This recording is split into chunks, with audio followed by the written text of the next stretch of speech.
आमचे कुलदैवत मानकेश्वर मंदिर पेठ इस्लामपूर येथील गुरव पुजारी आमच्या घरी आले होते. आज दरवर्षीच येतात, याही वर्षी आलेत. कुलदैवताचा गुलाल लावला की मनाला एक शांती मिळते.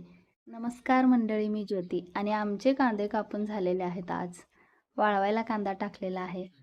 कधी एकदा कांदा काढून संपतोय असं झालं होतं. काढून पण झाला आणि कापून पण झाला. आजची दुपार आमची निवांत होती. तेवढ्यात माझा भाऊ आला. अन्वीचे लाड सुरू आहेत बघा मामाकडून. खेळायला लागल्या मांडीवर बसून ती तिच्या मामासोबत आणि मामासुद्धा तिचे खूप लाड करतोय. मामा पण येताना कलिंगड घेऊन आलाय. घरात गरम होते म्हणून सगळे बाहेर शेडमध्येच बसलेत पंगत मारून. सगळ्यांनी कलिंगड खाल्ला आणि तेवढ्यात पावसाने आवाज दिला. मग काय, कारभारी चढलेत आमच्या बॅगेवरच. कारण बॅग झाकायची हो, पावसाचं वातावरण सुरू झालंय. म्हणून सर्वांनी मिळून पटापट सगळ्या बॅगा झाकून घेतल्या. आता बनीवर कागद टाकायला कारभारी गेलेत बघा. वैरण पण आहे ज्वारीची भरपूर. उगं पावसानं भिजून वायाच होत्या. कांदे उघडेत अजून, ते पण झाकायचेत.